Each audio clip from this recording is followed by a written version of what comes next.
caso de hoje se trata de jovens que foram fazer intercâmbio na Itália, onde teremos duas principais pessoas envolvidas nesse caso, que é Amanda Knox e Meredith Kercher. O crime cabuloso acabou em um livro escrito pela própria Amanda. Porém, a dúvida entre Amanda ser culpada ou não perpetua até hoje. E para algumas pessoas, Amanda é vista como uma mulher demoníaca lá na Itália.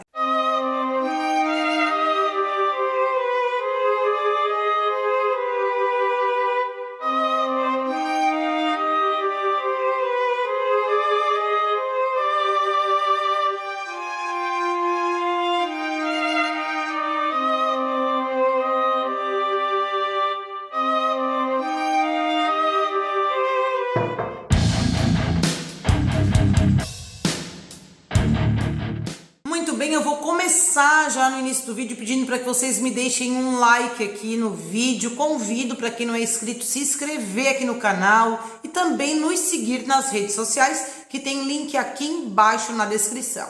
Assim vocês conseguem contribuir conosco, fazendo com que esse conteúdo seja entregue para muito mais pessoas aqui no YouTube.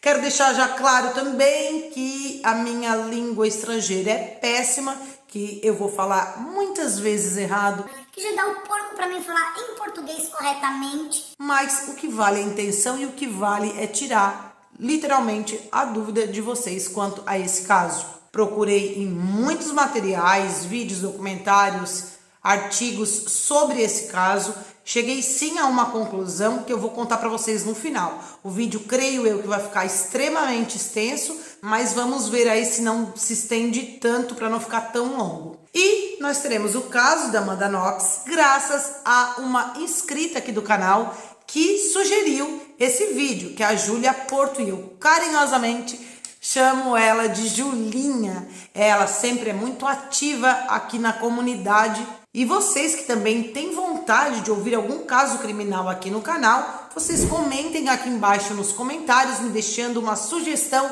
de um caso, e eu também vou estar divulgando o nome de vocês aqui, é claro. Agora, bora para a história da Amanda Knox.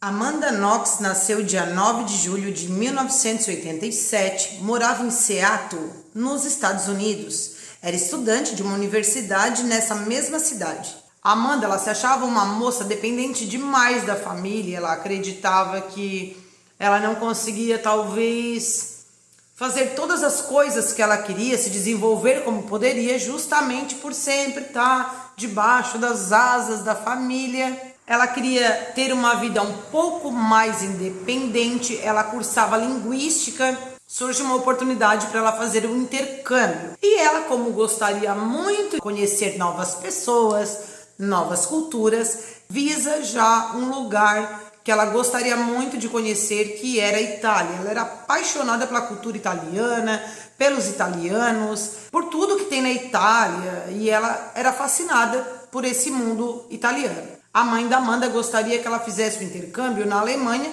justamente por eles terem familiares na Alemanha. Mas a Amanda não queria a Alemanha, não. O rumo dela era a Itália. E aí o que a Amanda faz? Ela, para juntar dinheiro para ficar por um ano na Itália fazendo intercâmbio, ela começa a trabalhar num lugar e outro e consegue, até em bem pouco tempo, juntar um dinheiro para permanecer na Itália. E a mãe dela também limita muito nessa questão financeira, quer dizer, chegando lá na Itália para ela fazer intercâmbio, ela precisaria trabalhar e tudo mais, e tava tudo certo. A Amanda consegue o dinheiro e vai para a Itália. Nesse período ela tinha 20 anos e ela parte para a Itália em agosto de 2007. E ao ir para a Itália, a irmã da Amanda vai junto com a Amanda. Chega lá, ela precisa verificar um local para ficar e vai justamente numa cidade chamada Perugia, uma cidade pequena onde a maioria dos habitantes ali eram estudantes. Muitos deles faziam intercâmbio.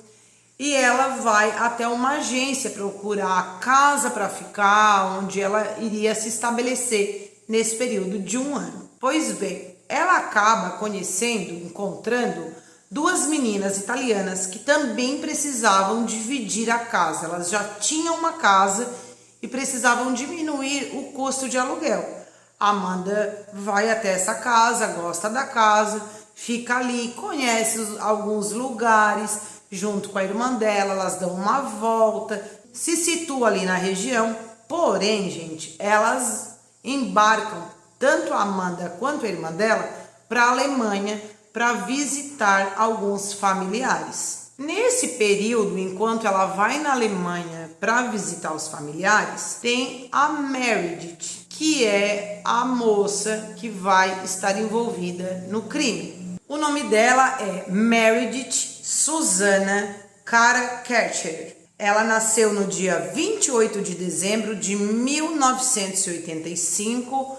Ela é natural de Londres, na Inglaterra, e ela morava com os seus familiares. A Meredith tinha uma irmã e mais 2 irmãos. O pai dela era jornalista e a mãe dela era dona de casa e ela era de origem indiana. A Meredith estudava política europeia e italiana na Universidade de Leeds. A Meredith também participou de um clipe, de uma música, em 2004, e ela tinha um objetivo também, que era estudar jornalismo. E a Meredith fazia parte de um intercâmbio de Erasmus. Era mais ou menos assim que funcionava, pelo que eu entendi. 6 meses ela estava na faculdade, depois ela fazer o intercâmbio 1 ano em uma outra universidade. O plano da Meredith era fazer o intercâmbio durante 1 ano na Itália. A Meredith parte para a Itália em setembro de 2007. Assim como a Amanda, ela chega na Itália, procura um local para ela se estabelecer, onde ela moraria durante 1 ano, e encontra essas meninas que ainda estavam precisando de mais uma menina para estar dividindo o aluguel dessa casa. Resumidamente, ficaria as 2 italianas, mais Amanda, mais a Meredith. Quando a Meredith chega na casa, a Amanda estava ainda viajando na Alemanha. Portanto, as 2 se conhecem somente na volta da Amanda vindo da Alemanha para a Itália. Eu vou falar um pouquinho agora sobre essas italianas. As italianas eram meninas um pouco mais velhas que a Amanda e a Meredith. Elas tinham em torno de 29 anos. Uma delas se chamava Laura e a outra Filomene. As 2 viviam normal, viviam bem, se davam muito bem. Então funcionava assim. A Laura tinha um quarto, a Filomene tinha outro quarto e elas dividiam um banheiro entre as 2. Depois tinha o quarto da Meredith e o quarto da Amanda, que dividiam um outro banheiro.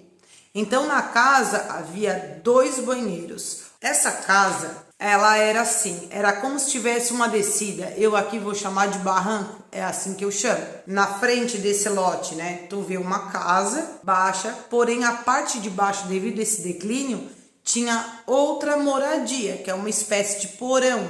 Eu acho que lá eles chamam isso de chalé. E nesse porão moravam mais 4 meninos italianos também. A convivência entre os meninos que moravam na parte de baixo era boa. E as meninas ali em cima, as 4, as 2 italianas, a britânica e a americana, também a princípio se deram muito bem. No início as italianas saíam com elas, participaram de algumas festas juntas. Elas, ao normal, se davam muito bem. Pouquinho tempo depois, elas começaram, como naturalmente ocorre, cada uma a procurar o seu grupo que mais se identificava. A Meredith começou a ter umas amizades com as britânicas. As italianas tocaram a vida delas normal, porque elas já trabalhavam, já tinham conhecimento das pessoas que moravam ali. E a Amanda, por sua vez, também fazia as suas amizades com seus grupos. Nós temos aí uma questão que é importante de entender. A Amanda, ela era uma pessoa totalmente diferente da Meredith. A Meredith, ela tinha um comportamento mais na dela. Não era com qualquer pessoa que ela saía falando, selecionava mais as amizades dela, ou seja, se aquele grupo de amizade era o que ela participava, era eles que ela mantinha contato. Em contrapartida, a Amanda já era super extrovertida. Talvez pelo fato de estar longe da família pela primeira vez, sendo a primeira vez que ela estava fazendo intercâmbio, a Amanda era bem mais expansiva. Ela queria conhecer muitas pessoas. A impressão que se dava é que ela queria conhecer o máximo de pessoas possíveis naquele lugar. Então ela conversava com um aqui, outro lá, outro acolá. Ela era desse jeito. Além de outros comportamentos que ela veio apresentando ao longo dessa estadia na Itália. Visto que ela era bem assim empolgada da vida, bem dada com as pessoas, ela consegue um emprego num bar, onde o dono do bar era o Patrick Lumumba. Ele era um imigrante do Congo e ele precisava trazer clientes para esse bar. E daí ele contrata ela para que então trouxesse mais clientes. A Amanda começa a trabalhar nesse bar. É bom para ela e bom para ele. A única coisa que ele se queixava da Amanda falar muito durante os atendimentos. Então ela falava com um, ela estava atendendo, falava com uma pessoa, falava com outra, mas para ele, mesmo assim, estava ótimo. A Amanda e a Meredith, elas tinham algumas picuinhas, porque como as duas dividiam esse banheiro, a Meredith reclamava porque a Amanda, ela era meia relaxada, bem relaxadinha assim, bem porquinha. Por isso que eu digo que é uma questão cultural. Então elas tinham aí o dia de limpar a casa, né, para dividir, porque moravam as 4 juntas. Então, tal dia elas limpavam a casa, tal dia aquela ali lavava o banheiro, organizava a casa, deixar a casa organizada. E isso a Amanda, ela não cumpria com esse acordo. Às vezes, a Amanda fazia cocô e não dava descarga e deixava a Meredith pirada quanto a isso, porque ela não gostava. A Meredith, ela era metódica, então ela era muito preocupada com os estudos. Mesmo que ela saísse, ela, tal hora eu tenho que ir embora, tá tarde, eu tenho que estudar para a prova. E ela chamava a galera também para ir embora. Ela queria atingir aquele objetivo da vida dela, ela se entregava muito, ela se dedicava muito. Ao contrário, a Amanda, ela tinha algumas atitudes que causava estranheza, pelo menos para elas causava, e para mim também causaria, né? As meninas, por exemplo, estavam vendo TV e a Amanda do nada pegava o violão, tocava violão, enquanto elas estavam vendo TV, não tinha respeito, como se não tivesse nem aí, como se ela não tivesse dividindo casa com ninguém. Por exemplo, elas estavam conversando entre elas dentro de casa, de repente a Amanda ia ali fazer yoga, umas coisas assim, sem muito pé e nem cabeça, mas era natural da Amanda ser meio good vibes, assim. Uma das vezes que Meredith convidou a Amanda para ir no bar, onde elas pudessem estar ali fazendo um lanche, também tinha música, a Amanda cantava muito alto, ela queria chamar atenção, berrar, fazer algumas coisas que a gente chama como fiasco. Quando a Amanda conhecia essa galera, um e outro, ela acabava levando uma pessoa e outra também para casa. E isso causava um pouco de revolta na Meredith, que não gostava disso. Até porque quando ela levava as amigas britânicas dela lá na casa, eram sempre as mesmas pessoas. Enquanto a Amanda às vezes levava um, levava outro, que a Meredith não sabia nem fazer ideia de quem se tratava que estava nessa casa. Então a gente tem que deixar bem claro aqui que tudo essas controvérsias e essas discórdias que ocorria, a Meredith comentava com as amigas dela o que ela achava ruim. Ela não se sentia mais à vontade na casa devido a essas atitudes da Amanda. Porém, essas reclamações nunca chegaram no ouvido da Amanda, porque a Meredith nunca chegou pra Amanda e falou, Amanda, não faz isso, que eu não gosto, não faz aquilo. Não, a Meredith não falava nada. Então a Amanda meio que, nem pra ela o que ela tava fazendo tava tudo certo, não tava incomodando ninguém, porque ninguém comentava isso com ela. Agora entra uma outra pessoa que é de suma importância nessa história, que é Rudy Herman Guede. Nasceu dia 26 de dezembro de 1986, natural da Costa do Marfim. Quando tudo isso ocorreu, nesse período, em 2007, o Rudy tinha 20 anos. Como ele era da Costa do Marfim, o pai dele se muda para a Itália quando ele tinha apenas 5 anos, era um pequeno garotinho. Posteriormente, a família retorna para a Costa do Marfim, deixando o pequeno garoto num lar de adoção, que acaba sendo adotado por uma família italiana na cidade de Perugia. Ele chega a participar de um time de basquete juvenil da cidade de Perugia entre 2004 a 2005. Em meados de 2007, por algum motivo, a família adotiva de Rudy pede para que ele saia de casa. E eu acredito que essa família deve ter feito isso devido a algumas atitudes que provavelmente Rudy deveria ter feito. Para vocês entenderem por que digo isso, porque posterior a essa data aparece algumas coisas erradas, criminosas, né, que Rudy passou a fazer, como pequenos roubos, invasão de casas. E é o que eu acredito que deve ter ocorrido aí para que essa família pedisse para que ele se retirasse de dentro de casa. Mas a gente não sabe se esses delitos ocorridos foi durante ele estando morando com essa família adotiva ou depois. O fato é que ele aluga um pequeno quartinho, muito humilde, muito simples, para que ele pudesse viver. Rudy não era universitário, ele andava com pessoas da universidade, participava de festas com os universitários, mas ele não era estudante, ele não era universitário. Ele trabalhou em alguns lugares, ele fazia serviço de jardinagem, porém em algum momento do trabalho onde ele estava exercendo, ele fica doente, aí ele não pega atestado, acaba sendo demitido. Uma vida assim um pouco mais difícil, mais fora da realidade do que a maioria daqueles jovens que moravam em Perugia. Em uma das vezes, desses pequenos delitos, ele acaba invadindo uma escola de saúde em Milão. Quando a polícia chega nesse local, ele estava com uma faca na mão. Sendo assim, ele diz que é um mal entendido, que aquilo ali, alguém tinha deixado com que ele dormisse ali, porque ele não tinha onde dormir. A polícia, eu acho que meio que questiona quem tinha cedido para ele ficar naquele local, porque ele não tinha fundamento. Ele acaba dizendo que ele não tinha como responder isso, porque ele estava sem celular. E uma outra informação que deve ser guardada é o seguinte: entre os dias 13 e 14 de outubro de 2007, o escritório de advocacia foi invadido. E nessa invasão foi levado notebook, foi levado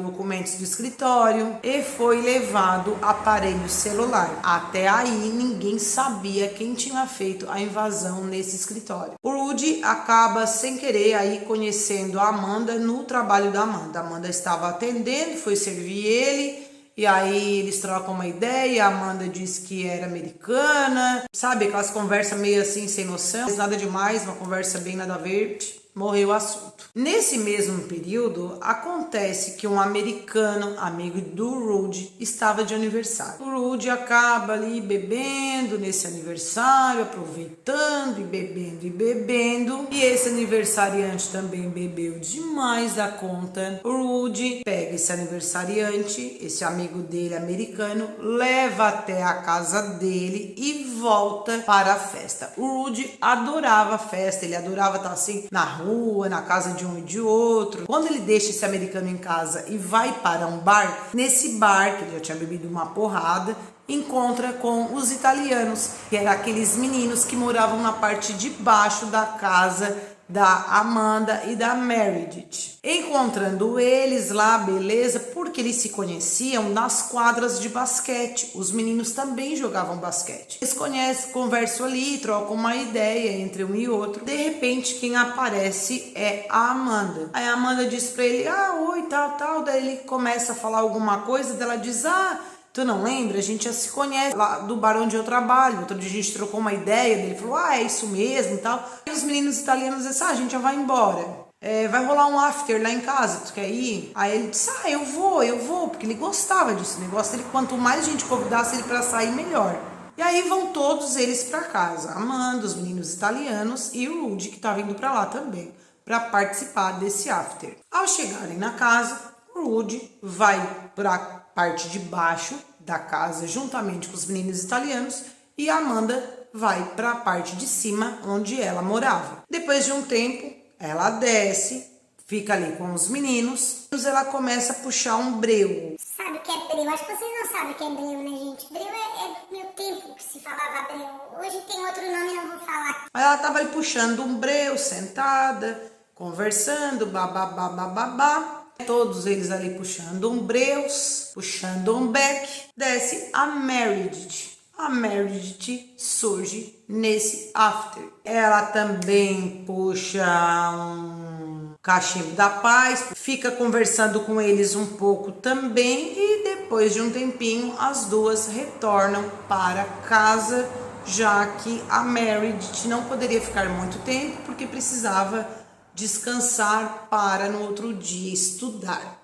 Com relação ao uso das substâncias, Amanda usava muito mais frequentemente, em maior quantidade, do que a Meredith. Parece que a parada da Meredith não era essa. A Meredith não curtia muito, era mais assim, vou puxar um aqui que tá todo mundo puxando, então vou acompanhar, a Maria vai com as outras, né? Mas parece de verdade que não era muito a área dela, não. As duas voltam, mas o Rudy permanece ali, e aí ele vai ficando muito louco, muito louco, muito louco. Quando os meninos, ele vai no banheiro, quando os meninos italianos vão ver, ele tá caído no banheiro. Aí eles juntam o Rudy dali, colocam no sofá pro Rudy dormir. Aí eles viram que ele tinha bebido demais mesmo e feito muito uso do beck. E fica deitado ali no sofá, mas no outro dia ele retorna para casa dele e vida que segue. E aí passa alguns dias aí, até que tem um jogo que vai passar na TV e o Rudy do nada diz assim, vou lá na casa dos meninos italianos, vou lá ver o jogo com eles.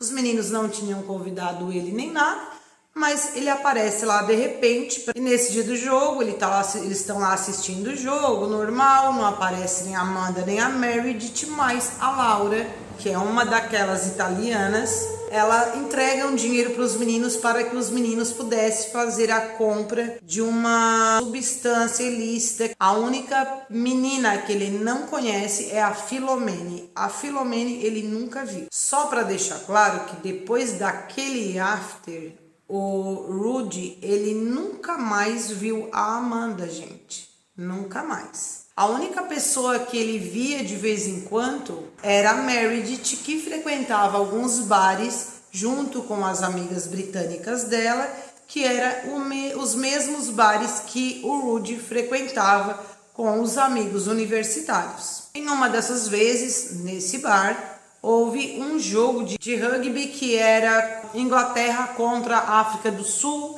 e a África do Sul sai vitoriosa. Ele, nesse mesmo dia, a Meredith estava no bar, ele meio que assinou para a Meredith, tô aqui, tal, só, tchau. Ela também cumprimenta ele, normal, e ele vai para casa, cada um aí tocando a sua vida. Então, como vocês podem observar, era mais um oi, tudo bem e tal, assim, normal. Dia 20 de outubro ocorre uma festa. Fica claro pra galera que tava ali que a Meredith estava namorando com um dos italianos que moravam na parte de baixo da casa, que é o Giacomo. Nessa festa rola um beijo e todo mundo sabia, né, que os dois estavam se relacionando. Depois dessa festa aconteceu um after. A Amanda estava participando dessa festa, mas a Amanda não vai para o after. Nesse after vai a Meredith, o Giacomo, os meninos italianos, mais uma galera, mas a Amanda não participa desse after. Porém, o Rudy participa, ou seja, o Rudy sabia que a Meredith estava, sim, tendo um relacionamento com o Giacomo. Logo, dia 25 de outubro, a Amanda e a Meredith, elas vão em um show. Nesse show, vai as duas juntas. A Amanda vê um guri bonito, calmo, tranquilo, na dele. Um italiano, que é Raffaele Sollecito. Ela fica olhando pra ele olha pra ela, pensa, meu Deus, será que essa guria tá olhando pra mim? Será que é pra mim? Aí ela fica olhando pra ele olha, eu acho que é pra mim mesmo. Mas ele olha pra Amanda, se encanta com a Amanda era muito bonita. Ele pensa, nossa, mas que gatona, que mulher linda, que essa guria vai querer comigo? Não é possível. Até que eles ali conversam e se gostam realmente um do outro. Rola um beijo e tudo. Deixou a Amanda muito pra frente, muito extrovertida. Afinal, ele era totalmente oposto. O Raffaele, então ele não tinha muito contato com muitas mulheres. E a Amanda aí despertou nele esse interesse. Ali naquela noite, a Amanda vai para a casa do Rafael e permanece na casa dele até dia 2 de novembro. Então eles ficam juntos todos esses dias, praticamente juntos. E nesses dias, nesses 7 dias, era amor, amor, amor e mais amor. Vocês imaginam quanto amor era amor. Amor, né? Aquela empolgação, aquela loucura no início da relação, tudo é lindo, tudo é maravilhoso. Eu sou apenas um rapaz latino-americano sem dinheiro no banco, sem parentes importantes, vindo do interior. O Rafael morava sozinho, não morava com os pais, ele tinha as coisas dele, então ele era independente, um cara independente, morava também perto até da casa da Amanda, em Peruche. Outra informação importante é que no dia 29 de outubro, lembra daquele escritório que havia sido invadido? Então, nesse dia, aparece no escritório um moço com uma roupa de basquete, dizendo para um dos funcionários desse estabelecimento que ele tinha comprado algumas coisas em Milão, que eram os documentos, um notebook, mais alguns aparelhos celulares, que ele olhou e que aquilo tudo que ele havia comprado era desse escritório de advocacia. Ali entrega, vende, não sei, para o dono do estabelecimento de advocacia que havia até então sido roubado seus pertences. Depois, dia 31 de outubro, dia de Halloween, então ia ser um feriadão. Nesse dia teria então as festas de Halloween, as meninas estavam bem empolgadas, todo mundo bem empolgado para comemorar a data do Halloween, e a Amanda se veste de gatinha, queria ir numa festa, porém o Rafael não poderia ir porque ele iria trabalhar depois e não tinha condições de sair, mas que a Amanda poderia ir na festa. Em contrapartida, a Meredith estava vestida de vampira, iria numa festa com as amigas britânicas, até a Amanda manda mensagem, né, para Meredith se elas iam fazer alguma coisa juntas, se elas iriam a alguma festa. A Meredith acaba dizendo que ela iria numa festa, mas que não teria como a Amanda acompanhar ela nessa festa.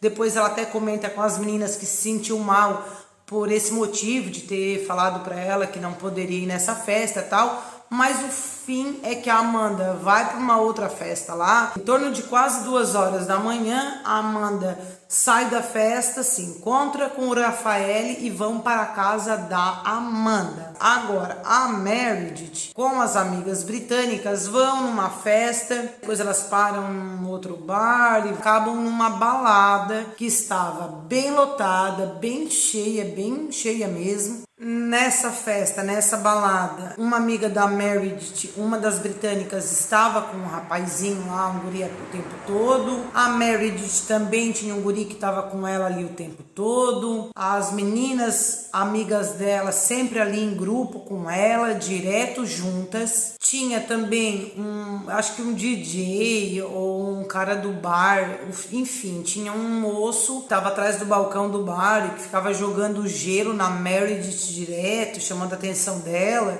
As amigas até comentaram, eu acho que ele tá afim de ti, alguma coisa assim. O fato é que nessa balada também estava o Rudy. Ele chega ali, vê a Meredith e fala alguma coisa pra ela, tipo, tu tá de vampira, tu vai sugar meu sangue, tu vai tomar meu sangue, alguma coisa assim de besteira, e acaba também chateando com ela sobre aquele jogo de rugby onde a África do Sul venceu a Inglaterra, que é a terra dela, e nisso ele acaba roubando um beijo na Meredith. E segundo o Rudy, os dois depois disso combinaram de se ver no outro dia. Porém, gente, nenhuma das amigas da Meredith viu esse beijo, nenhum dos meninos que estavam ali viram esse beijo, Nenhum deles fica sabendo que os dois no outro dia iriam se encontrar. A Meredith não conta nada disso para as amigas, então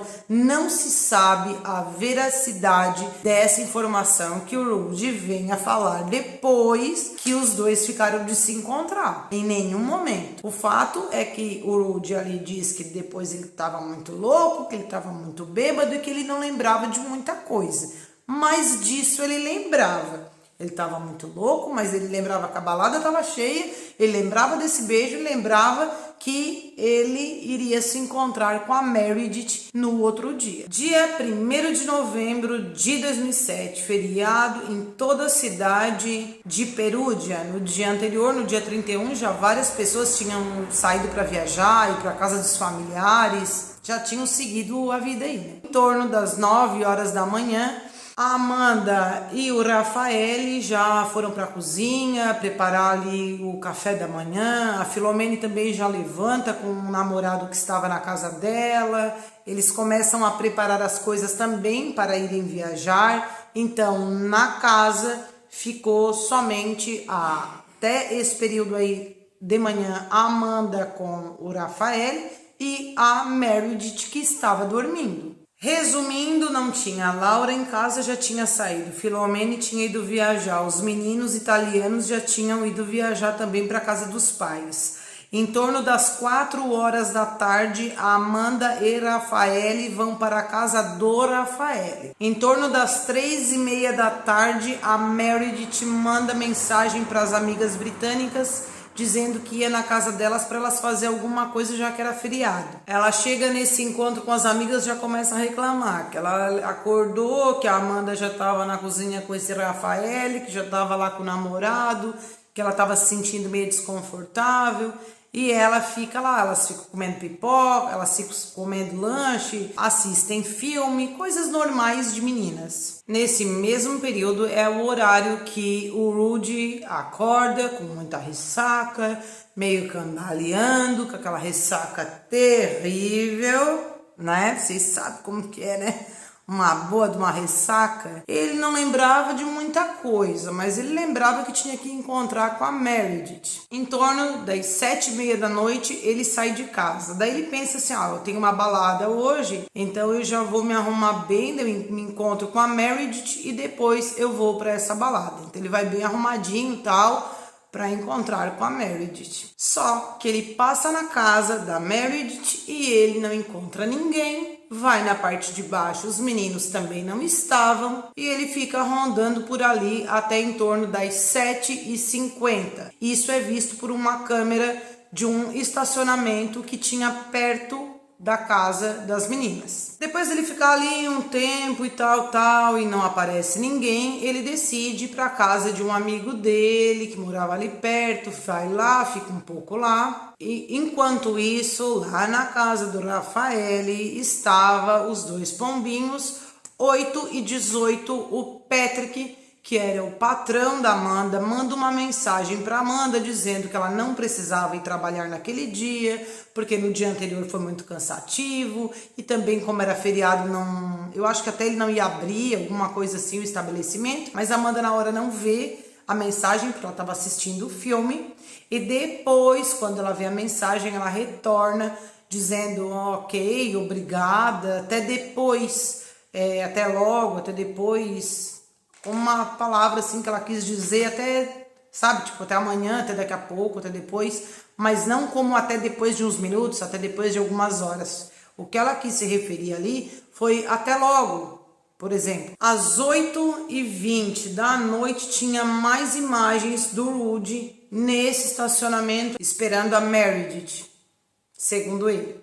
A Meredith, por sua vez, sai da casa das amigas britânicas em torno de 8:30, 9 da noite, juntamente com a amiga dela, Sophie. E a Sophie morava nesse caminho que chegaria à casa da Meredith. Então, as duas voltam para casa sozinhas. A Sophie fica na casa dela e a Meredith dá continuidade ao caminho da sua casa. Às 8:40 da noite, pessoal, que é o caminho aonde a Meredith estava indo para casa, tem uma testemunha que afirma ter ido na casa do Rafael 8h40 e essa testemunha encontra Rafael junto com Amanda dentro de casa, estava tudo normal, estava tudo de boa, tudo normal. Então, 8h40, de certeza, os dois estavam dentro de casa. 8h42 tem uma ligação que o pai do Rafael faz para ele conversa com o pai dele por pouco tempo, em torno de 5 minutos,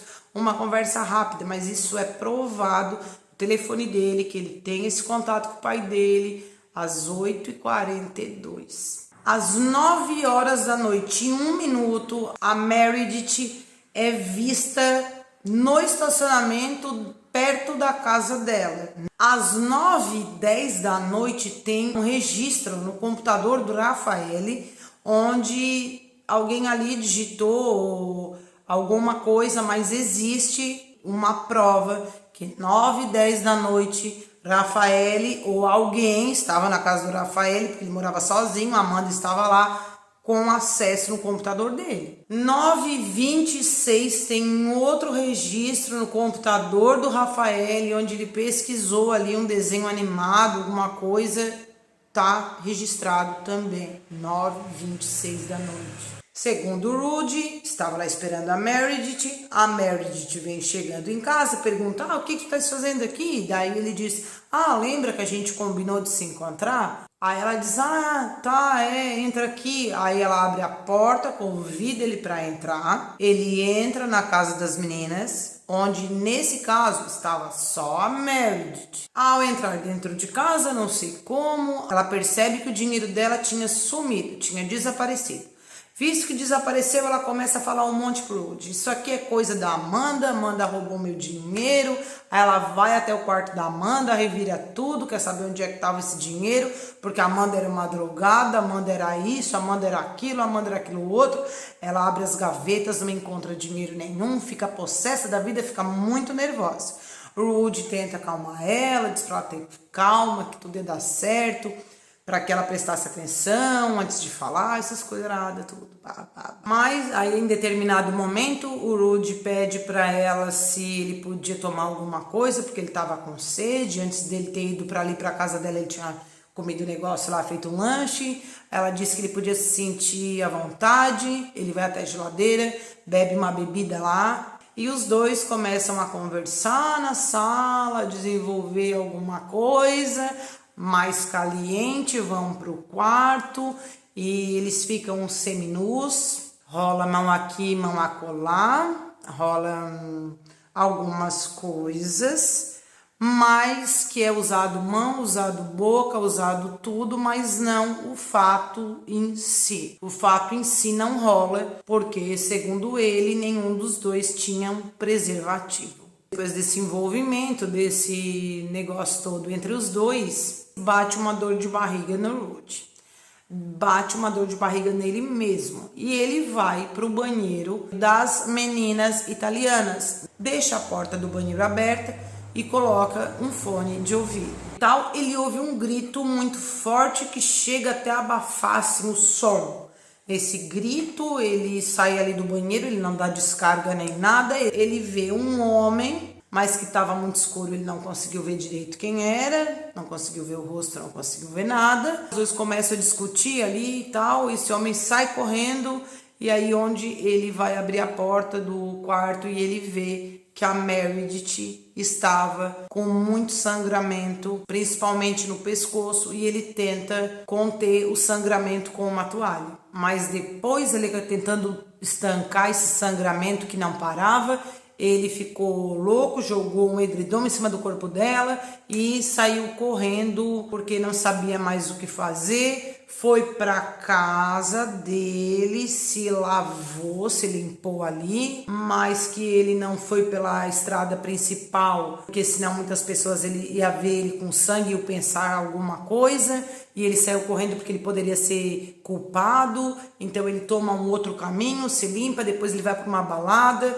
Depois dessa balada, ele vai pensando em ir para a casa de uma tia que também morava na Itália. Daí ele vai pegar um trem, ele pega o trem errado, em vez de ir para pra tia na Itália, ele vai parar, sabe aonde? Na Alemanha. Isso mesmo. Ele pegou um trem errado e foi parar na Alemanha, meu. Agora, daqui pra frente, nessa história, só pra trás. Porque olha o que acontece, gente. Nesse mesmo dia, no dia 1º de novembro de 2007, entre as 9 e 10 da noite, uma mulher, uma senhora quase, recebe uma ligação dizendo que ela não podia ir no banheiro da casa dela porque teria ali uma bomba. Então, se ela abrisse a porta do banheiro, ia explodir. Ela, desesperada, liga para a polícia e informa sobre essa ligação que ela recebeu. Tem uma polícia, vou estar falando assim porque eu não sei como é que se refere lá, mas uma polícia do bairro onde ela morava, que era um bairro pouco distante da casa das meninas. Ou seja, é uma rota onde liga a casa das meninas até a casa do Rudy. É um outro caminho, e nesse caminho fica a casa dessa mulher. Pois bem, a polícia ali vai até a casa dessa mulher, vê ali se tinha realmente uma bomba e tal, eles olham tudo, não tinha nada, mas que no outro dia ela precisava se apresentar na delegacia para informar um pouco mais sobre isso, enfim. No outro dia, para ela ir à delegacia, eles encontram ali os familiares dela, eu acho que é o filho dela que acaba encontrando um celular dentro do pátio da casa, dentro do cercado. Ela olha aquele celular ali e já que ela estava indo registrar o boletim de ocorrência, ela leva também esse celular. Chega lá, ela explica tudo o que aconteceu com ela e diz, ó, eu ia vir pra cá e encontrei celular dentro do meu pátio. A polícia olha aquele celular, tudo, e eles percebem ali que o celular se tratava do celular da Filomene. Essa mulher é liberada da delegacia e resolve dar uma volta, fazer umas compras e tal, e nesse negócio dela tá comprando algumas coisas, a filha dela liga pra ela e diz assim, ó mãe, eu encontrei outro celular aqui na rua, tem um outro celular. Aí a mãe dela acha mais estranho, já começa a ficar pilhada, já começa a ficar com medo, liga novamente pra polícia. A polícia diz assim, não, tu traz o celular aqui pra nós. Vai lá, pega o celular, leva novamente na delegacia. Mas na ida a essa delegacia, ela vê que o telefone estava tocando e essa ligação que estava sendo recebida nesse celular era a Amanda ligando para esse celular. Ela então leva também esse celular para a delegacia. Mas veja o que acontece no meio disso. No dia 2 de novembro, em torno das 9 da manhã, a Amanda e o Rafael acordam ali, se ajeita e tal, e a Amanda diz assim, eu vou lá em casa tomar um banho e já volto. Só que quando a Amanda vai para casa e ela abre a porta da casa, a porta estava um pouquinho para trás, a porta estava entreaberta, digamos assim. Ela não notou nada de anormal justamente porque aquela porta ela não chaveava, ela estava estragada. Até então ela disse, certo, deu um vento e tal e deixou a porta assim um pouco entreaberta. Ela olha, o quarto dela estava bem arrevirado, mas também nada assim tão fora do normal para ela. Toca a vida ali e vai tomar um banho. Quando ela entra no banheiro dela para tomar banho, ela vê que tinha algumas gotas de sangue na pia. Mas ela também não dá importância, pensa alguém se machucou e tá esse sangue aqui. Ela toma banho e quando ela vai tomar banho, que ela vê que o tapetinho do banheiro tava sujo de sangue. Aí ela imaginou, se alguém se machucou mesmo aqui. O fato é que ela toma banho, depois que ela toma banho, ela vai no outro banheiro, que é o banheiro das italianas, e ela vai lá nesse banheiro porque ela vai secar o cabelo. Quando ela chega no banheiro das italianas, é que ela percebe alguma coisa errada, justamente porque tinha cocô no vaso. E nenhuma das meninas fariam isso. Nenhuma delas deixaria cocô no vaso. Ela acha estranho. Liga então para a Filomene, que estava viajando. A Filomene atende o telefone, não entende muito o que a Amanda está falando ali, mas ela entende que a Amanda está dizendo que vai para a casa do Rafael. Segundo a Filomene, ela falava meia coisa com coisa assim, não dava para entender bem o que ela estava querendo dizer ali. Também a Amanda liga para Meredith, que estava lá já sem vida no quarto. Ela liga pra Meredith, que é onde o telefone toca lá com aquela mulher que tava levando o telefone pra delegacia. Bom, diante disso, o que a Amanda faz? A Amanda pega, se arruma ali e tal e volta pra casa do Rafael. Os dois vão tomar café e ela comenta, depois que eles tomam café, que ela achou alguma coisa de estranho na casa, que a porta estava entreaberta, que tinha cocô lá no vaso das meninas italianas e que tinha sangue no banheiro dela. E diz: ai, será que não é melhor tu ir lá comigo pra gente ver o que tá acontecendo? Só que quando ela chega na casa, nesse exato momento que eles chegam, a polícia também chega para levar o celular da Philomene. A polícia pergunta do celular da Philomene e tal, ela diz que a Philomene morava ali, mas que a Philomene estava viajando, que eles estavam ali porque eles estavam achando que tinha alguma coisa de estranho na casa, porque a casa estava assim, eles comentam. E aí a polícia diz o seguinte: vocês têm que ligar para a polícia X, que é a polícia de investigação, é uma outra polícia. Não? Só que o Rafael diz que já havia ligado para a polícia. Porém, lá nos registros que se tem, o Rafael só fez a ligação para a polícia depois que essa polícia chega e não antes, como eles haviam informado aos policiais. A polícia, essa responsável da investigação, vem para a casa das meninas e bem nesse momento também chega a Philomene em casa. E aí eles começam a contar ali, os policiais começam a olhar a casa. A princípio parecia que ocorreu uma invasão na casa, a janela do quarto da Philomene estava estourada, o vidro quebrado, aí eles viram ali a questão do sangue, viram a questão do cocô e tal. E aí a Philomene diz: olha, a gente está preocupada porque a Meredith sumiu, a porta está trancada, a gente não sabe onde é que ela está, se ela está aí dentro. Eles arrombam a porta do quarto da Meredith e quando eles arrombam essa porta, eles encontram a Meredith seminua e coberta com um edredom e muito sangue no chão. Resumindo, a Meredith foi encontrada no dia 2 de novembro com 46 facadas, uma delas na garganta, um corte profundo e também com sinais de violência sexual. Eles encontram na casa também roupa dentro da máquina que seca, aquela lá bem chique, bem poderosa, e essa roupa até estava um pouco quentinha ainda. Eles olham aquela roupa, perguntam, a Amanda acaba dizendo que realmente ela colocou a roupa para lavar, mas no meio dessas roupas também tinha roupas da Meredith.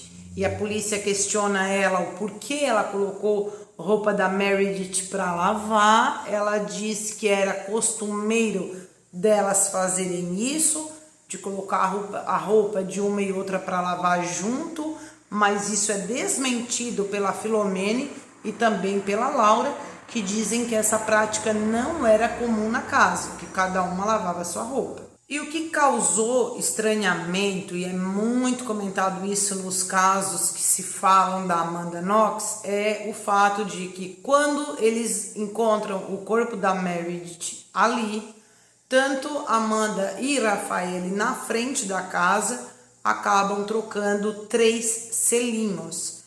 Quem vê isso é o promotor, que não se agrada nada daquilo. Ele achou um momento importuno para aquele tipo de reação.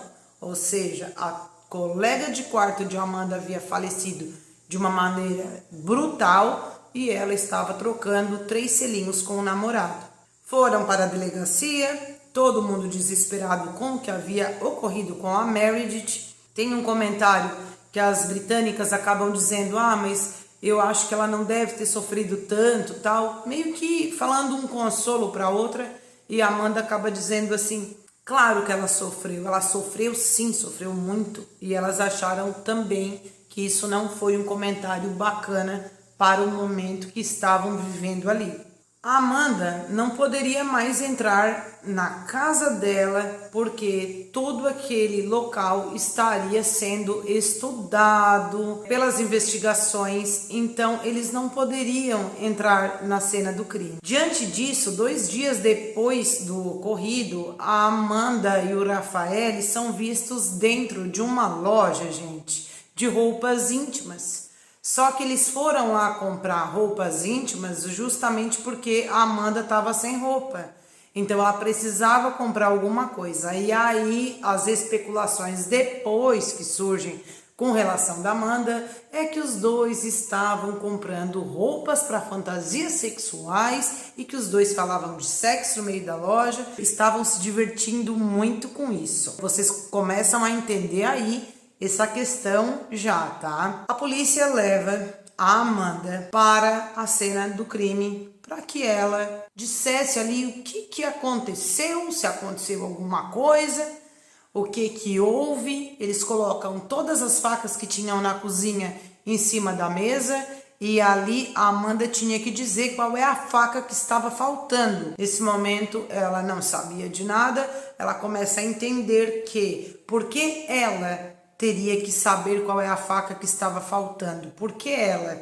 Porque ela tinha dado 3 selinhos no namorado lá na rua. Ela até então não sabia que era por esse motivo, mas ela teria que saber. A Amanda enlouquece, começa a bater com a mão no ouvido, como o promotor passou a entender que ela estava tendo essa atitude justamente porque ela estava lembrando dos gritos da Meredith, expondo o que ela deveria ter cometido muito provavelmente. Dia 5 de novembro de 2007, o Rafael tem que depor na polícia tudo sobre o que eles fizeram naquele dia. Exatamente tudo. Eles queriam saber se a Amanda realmente estava na casa de Rafael. E ele o tempo todo dizendo que a Amanda estava na casa dele, tudo certinho, tararararararará. Durante esse momento, a Amanda ficou fazendo yoga, o que não condizia nada também com a situação e aquilo ali causava cada vez mais estranheza. Quando eles foram fazer o interrogatório com a Amanda, demorou muito tempo. A Amanda não tinha acesso a banheiro, ela não podia fazer xixi, ela não podia fazer cocô, ela não podia tomar água, ela não podia comer. Ela tinha que responder tudo que eles estavam perguntando. Detalhe, ela não tinha advogado, ela não tinha intérprete, nem mesmo a gravação do interrogatório, não se tem nada. E eles cada vez perguntando mais, até que eles perguntam para ela por que ela não foi trabalhar. Como que ela estava na casa do Rafael se ela tinha que trabalhar? E ela disse que naquele dia ela tinha recebido uma mensagem e ela não precisava trabalhar. Eles pegam o celular dela, olham a mensagem que ela havia mandado para o patrão dela, dizendo que via ele até depois. Sendo assim, eles começaram a cada vez mais pressionar ela, inclusive com tapa no pescoço. Ou seja, ela tinha que dizer que ela era culpada de qualquer jeito. Na loucura dela, eu acho que da pressão e de tudo, que o Patrick tinha uma relação com a Meredith e que provavelmente o Patrick havia feito isso. Ali a polícia já monta uma história completa, onde a Amanda tinha relações com 2 homens e provavelmente a Meredith teria visto isso. A Meredith não teria concordado, brigado com a amiga,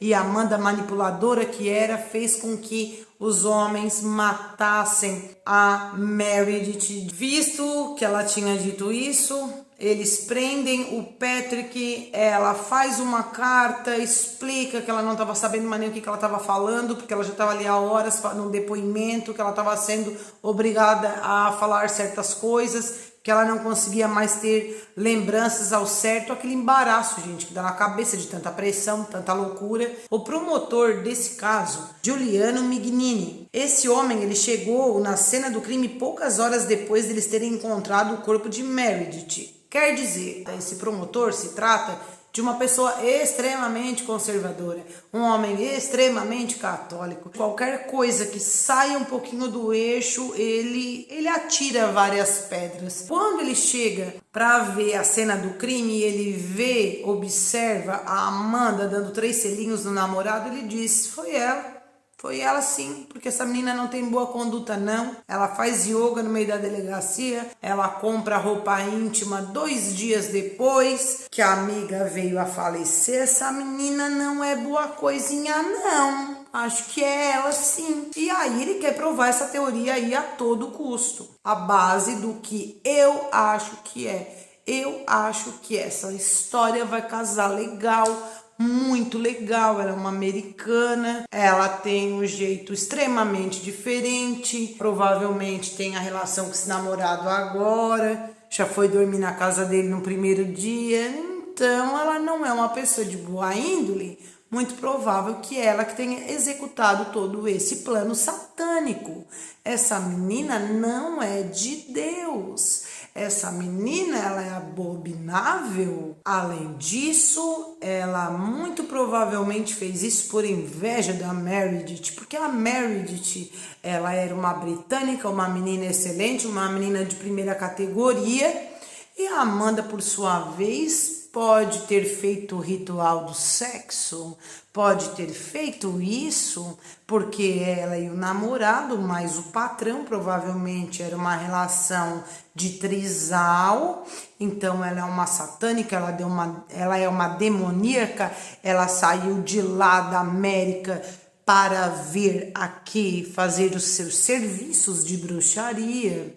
É muito provável que seja essa assassina. Quer dizer, se ela não é, a gente vai fazer ser. E essa história vai vender muitos jornais, vai vender muito bem na mídia. A mídia vai comprar essa história, vai ser uma maravilha. Além de tudo, você é um promotor super reconhecido. Onde eu passar na rua de Perude, todo mundo vai bater palma pra mim, bate palma, bate palma, bate palma, porque eu sou magnífico, eu sou maravilhoso, eu desvendei um crime desse. Olha só. E ele não errou não, porque essa história toda que ele acaba aí levantando cai como uma luva para a mídia. Cai como uma luva. E a partir desse momento, Amanda Knox já não é mais qualquer pessoa. Amanda Knox é a satânica, a dona do voodoo, a bruxinha da Itália.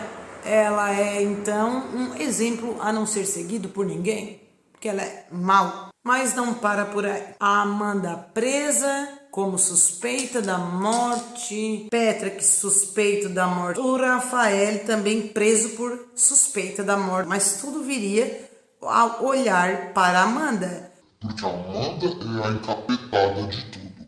Não bastando isso, eles vão lá e dizem assim, ó, a gente vai fazer o exame de HIV para ver se tu não tem HIV. Eles fazem esse exame, a Amanda já fica bem louca, desesperada, meu Deus. E agora vem o exame, sim, tu tem HIV. E agora, como é que eu vou fazer? Certo, ela pensou, né? E agora, com HIV dentro da prisão, o que vai ser de mim? Ela começa a surtar cada vez mais.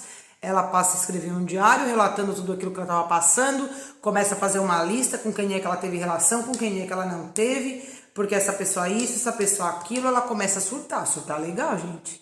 E essa lista tinha 7 pessoas, incluindo o Rafael. Então ela teve relações com 7 homens.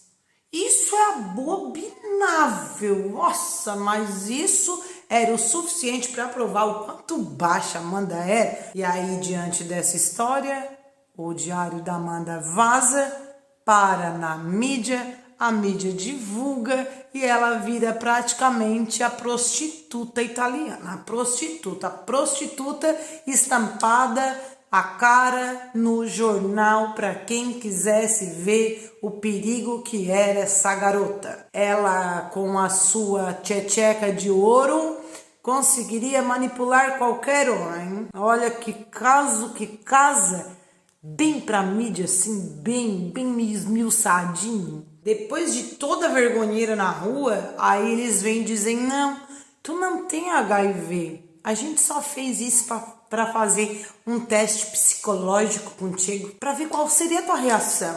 O que tu faria? É isso que eles fazem com ela. É assim que eles acabam com alguém. É assim. Se encontram presos os 3 Patrick, Amanda e Rafael, dia 6 de novembro de 2007. Mas a coisa não estava batendo, porque a investigação continuava e eles encontraram um DNA na casa de uma pessoa que não era nenhum dos 3 que estavam presos. Nenhum dos 3. Esse DNA encontrado se tratava do Rudy. E aí agora, cadê o Rudy? Ninguém achava, ninguém sabia. A polícia entra em contato com um amigo de infância do Rudy, que entra em contato com o Rudy através do Skype. E ele pergunta pro Rudy onde é que ele estava. Ele diz o negócio do trem, que ele pegou o trem errado, que ele estava na Alemanha. mas que ele ia dar um tempo, o que tinha acontecido, que ele estava na casa das meninas, que tinha um encontro, que ele marcou com a Meredith, tudo aquilo que eu já contei pra vocês. Mas ele deixa claro o seguinte: a Amanda não estava lá, a Amanda não tem nada a ver com isso. Eu vi um cara, esse cara pegou, a gente meio que discutiu, esse cara saiu correndo, eu tentei estancar o corte da Meredith, mas eu não consegui, eu fugi porque eu poderia cair toda a culpa para cima de mim, então por isso que eu fugi e tal. E aí o amigo dele disse que não, para ele voltar para Itália, que tudo ia se resolver, que ele voltando tudo se resolveria. E no fim o Rudy disse para ele: por favor, não conta nada para ninguém, vamos manter em segredo. E aí o Rudy promete para ele voltar até a Itália para ver o amigo, mas que fosse um segredo entre os dois. Mas aí a polícia já estava vendo tudo, não ia rolar, né?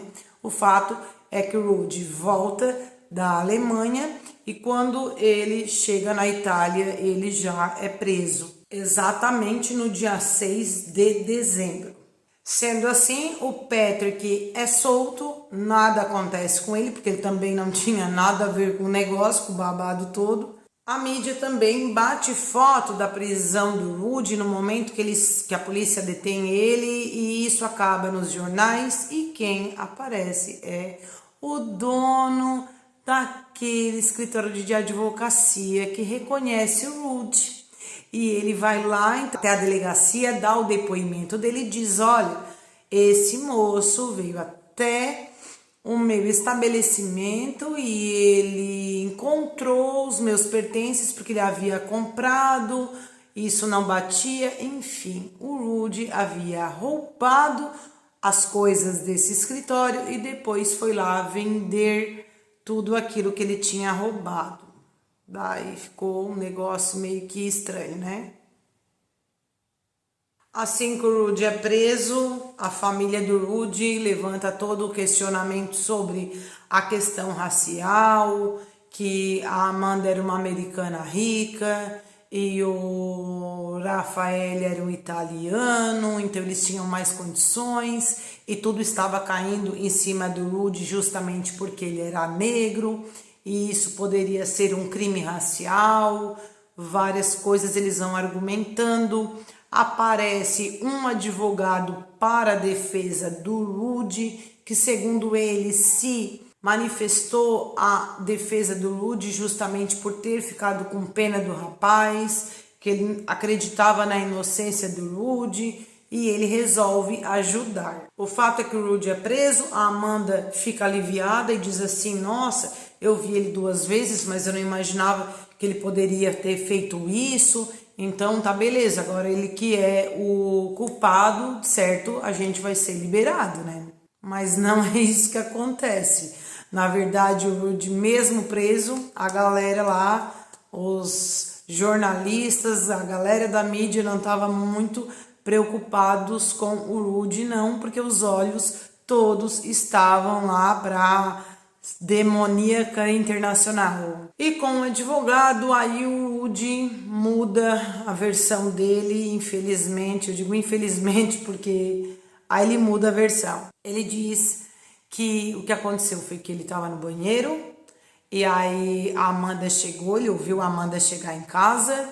E então a Amanda e a Meredith discutiram muito. As duas começaram a brigar, de repente ele escutou um grito muito alto, então ele saiu do banheiro, viu um homem, esse homem começou a chamar ele de negro, e os dois acabam brigando, esse homem sai correndo, e quando ele vai olhar pela janela desse homem para onde ele estava indo, ele vê a Amanda saindo correndo também.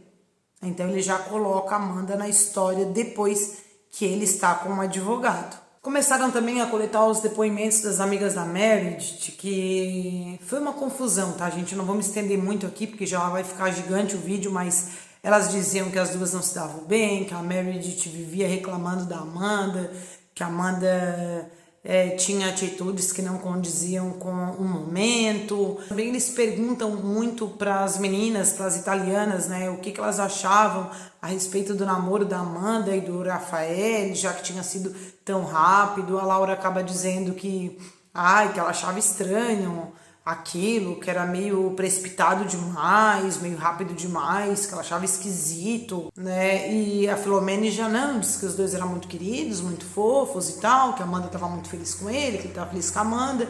Então tudo isso, nessa questão de comportamento, é que foi pesando, na verdade, no julgamento. Que é o seguinte, o advogado do Rudy, ele pede para que o julgamento seja feito separado, desmembrado da Amanda e do Rafael, justamente porque ele acreditava que se os três fossem julgados juntos, toda a culpa cairia em cima do Rudy. Sendo assim, ele foi julgado sozinho, pegou uma pena de 30 anos, uma pena que caiu para 16 anos. Dia 28 de outubro de 2008, foram indiciados pelo crime de assassinato de Meredith, tanto a Amanda quanto o Rafael. Veja bem, no local do crime, acontece o crime, tudo precisa ser isolado. As pessoas têm que ter cuidado, quem que vai investigar tem que ter cuidado na vestimenta, na roupa, na luva. Então, usou a luva aqui, não pode mais usar a luva ali, não pode estar usando a luva aqui, manuseando aqui e sair na rua, voltar, não pode. O pé, né, o calçado, ele tem que ser protegido, tu não pode passar para um lado e para o outro com a mesma proteção do sapato, não pode. Tem que ser tudo muito cauteloso, com calma, e na verdade isso não aconteceu, isso virou uma total bagunça. Eles vão até a casa do Rafael, olham que encontram várias facas de cozinha. Olha, a cozinha de vocês não tem uma porrada de faca, a gente tem faca de todo quanto é tipo, pelo menos na minha casa tem um monte de faca. Aí eles vão lá na casa do Rafael e olham, eu acho que essa faca aqui, ela é mais parecida com a do crime. Aí eles pegam essa faca para mandar para o laboratório para analisar. Aí chegando na análise do laboratório, eles verificam o quê? O cabo da faca tinha o DNA da Amanda. Claro, a Amanda estava lá fazia 7 dias. Provavelmente ela pegou a faca na mão. Mas na lâmina tem um pedacinho assim, um pouquinho de DNA da Meredith. Gente, o próprio laboratório deu falha. Era tão pouco DNA que para vocês tirarem a dúvida total de vocês agora aqui, se a Amanda estava envolvida ou não, analisa uma coisa. Essa faca tinha tão pouquinho DNA que é como se fosse uma contaminação do laboratório e não um DNA de onde ocorreu um crime. Vocês conseguem entender? Isso foi tirado lá da casa do Rafael e mandado para o laboratório, que não teve nem a capacidade de fazer as coisas separadas, tudo era uma análise só. Então é muito provavelmente que esse DNA da lâmina da faca foi uma contaminação de dentro do laboratório. Outra coisa, aquele fecho, porque tem um fecho do sutiã da Meredith, que vai ser encontrado muito depois, gente, muito depois, acho que, muitos dias depois vai ser encontrado esse fecho do sutiã, porque alguém arrancou o sutiã da Meredith, e quando arrancou, não só o fecho saiu sozinho, como aquele pedacinho de tecido que tem no sutiã, né? Então aquilo ali, aquele fechinho tinha um pedacinho de DNA, sabe de quem? Do Rafael. Dias depois isso foi encontrado quase que debaixo do tapetinho. É muito estranho, porque um pedaço assim, gente, não era difícil de ser encontrado. E aquilo ali tinha um pouco de DNA do Rafael. Ali, será que alguém não colocou nesse período todo? Tem que ser analisado com calma, porque não tem nada ali, nenhuma prova assim concreta, tá? Biológica, de DNA, de material, nada.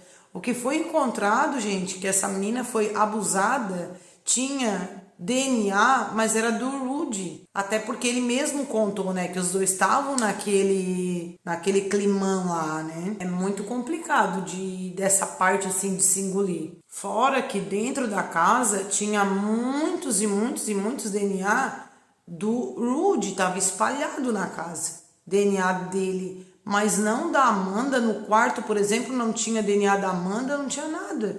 Como é que vai ter um DNA deles, né, do Rafael, por exemplo, da preguinha ali do sutiã, dentro do quarto, mas não tinha mais DNA em lugar nenhum? só naquele pedacinho. A faca, por exemplo, também, vamos questionar. Cris, mas não houve contaminação do laboratório. Ela ia tentar contra a amiga dela com uma faca, tudo bem, aí tem DNA na lâmina, mas não tem DNA dela dentro do quarto. Gente, não fecha. A coisa não fecha. A conta não fecha. Só aí, para vocês verem só. Dia 4 de dezembro de 2009, são condenados pela morte Amanda e Rafael. São condenados mesmo. A Amanda, 26 anos e o Rafael, há 25 anos. A Amanda pegou um ano a mais por conta da história do Patrick. E então ficou 26 para Amanda, 25 para o Rafael. Dia 24 de dezembro de 2010, recorrem e pedem a investigação criminal particular para ver quais seriam aí as falhas do que aconteceu, já que eles tinham certeza e eles diziam que eles eram inocentes e não era possível ele estar preso sem ter feito nada. E dia 29 de junho de 2011, eles fazem essa investigação independente e percebem as inúmeras falhas durante a investigação. Inúmeras falhas, inúmeras. Muito erro de investigação. E sinceramente, isso foi um fiasco mundial. Um fiasco só. Dia 3 de outubro de 2011, a Amanda e Rafael são absolvidos do caso criminal que envolvia a Meredith. Dia 3 de outubro de 2011, tanto a Amanda quanto o Rafael são soltos depois de 4 anos presos. No dia seguinte, a Amanda volta para Seattle. Mas o promotor Giuliano Mignini não aceita essa decisão. Ele diz que não, que a Amanda realmente e o namorado são culpados e que eles devem pagar sim pelo crime. Por conta dessa decisão, ele entra também com recurso. Dia 26 de março de 2013, a corte italiana derruba a decisão de liberdade e pede novamente o julgamento da Amanda e do Rafael. Dia 30 de setembro, eles começam a investigar tudo novamente sobre as investigações e sobre todo o caso criminal que levou ao fim da vida de Meredith. Dia 30 de janeiro de 2014, foi cedido mais uma vez que Amanda e Rafael eram culpados pela morte de Meredith e nessa condenação, Rafael foi condenado a 25 anos de prisão e a Amanda a 28 anos de prisão. Os advogados de defesa do Rafael e da Amanda levaram essa problemática até a corte italiana, mas nisso, gente, já tinha viralizado o mundo todo. Então, todo mundo estava muito de olho em cima desse caso, afinal, tinham pessoas que poderiam ser inocentes estando presas sem ter nenhuma prova convicta do que aconteceu naquela noite. Até que dia 27 de março de 2015, eles foram considerados inocentes pelo fato de falhas na investigação, bagunça na investigação, por falta de provas. Atualmente, Rafael trabalha com tecnologia, ele também escreve crimes, participa de podcast falando sobre essas questões das pessoas que são presas injustamente. A Amanda se formou em Direito e trabalha também em defesa de pessoas que foram presas, condenadas e suspeitas de crimes que não cometeram. O doutor lindo, maravilhoso, promotor Giuliano Mignini, ele foi, na época, promovido a ministro da Justiça da Itália. Depois ele também se aposentou como promotor público. Até hoje ele não aceita essa decisão, porque ele tinha certeza de que os dois eram sim culpados. A Amanda mora nos Estados Unidos, tem uma filhinha, casou com outra pessoa, vive uma vida simples, normal. Rudy Guede já havia progredido para o regime semiaberto em 2019, para o aberto em dezembro de 2020. Nesse período ele trabalhou como voluntário na Caritas e no Centro dos Estudos Criminológicos Viterbo. Se formou em Ciências Históricas na cadeia e estudou narração cinematográfica. O bom comportamento na prisão fez com que vários dias diminuíssem a sua pena. Rudy, ele não é mais preso, né? Ele está livre desde o dia 20 de novembro de 2021. Bem, o que eu tenho para dizer para vocês aqui sobre isso é o seguinte. Tem um negócio, gente, que eu acabei pesquisando e aí surge um negócio assim. Tem um cara que ele foi preso pela polícia italiana, que se trata de um mafioso, Luciano Aviero. Esse cara, ele foi preso e ele comentou com a polícia que o irmão dele, que havia matado a Meredith, que ele tinha toda certeza absoluta. Justamente porque isso foi um assalto que o irmão dele foi fazer, ocorreu tudo errado, ele acabou matando a Meredith e que ele apareceu na casa desse mafioso, desse cara que está dando o depoimento para a polícia, com a faca e com um molho de chaves. Mas que o irmão dele nunca se entregou para a polícia, mas que ele tinha certeza que foi o irmão dele que assassinou a Meredith. Só que a polícia nunca investigou isso. Qual é a impressão que eu tive desse caso? Eu vou falar bem a minha opinião, tá? A minha opinião. Cris, não acredito. Eu não posso dizer assim, eu tenho certeza? Não, eu não estava lá, eu não vi. Mas vamos raciocinar o seguinte, não tem prova nenhuma que foi a Amanda que cometeu um crime.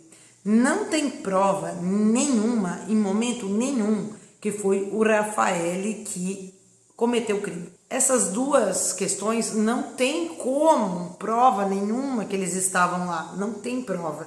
Já que as supostas provas que se tem não são verdadeiras porque não condizem com nada. Não condiz com nada. O Rudy pode ter cometido? Pode ter, a coisa pesa para o lado dele devido ao histórico dele, de roubo, de invasão de casa, o DNA, mas ele diz que estava na casa. A questão grande é, será que não foi um assalto com mal sucedido? E será que não foi uma história criada por alguém que queria que essa história fosse verdade? E ainda há muitas pessoas na Itália que sim acreditam que a Amanda era culpada. Justamente pelo que o promotor dizia, justamente pelo que saía na mídia, que muitas vezes nem era o correto, mas era o que vendia.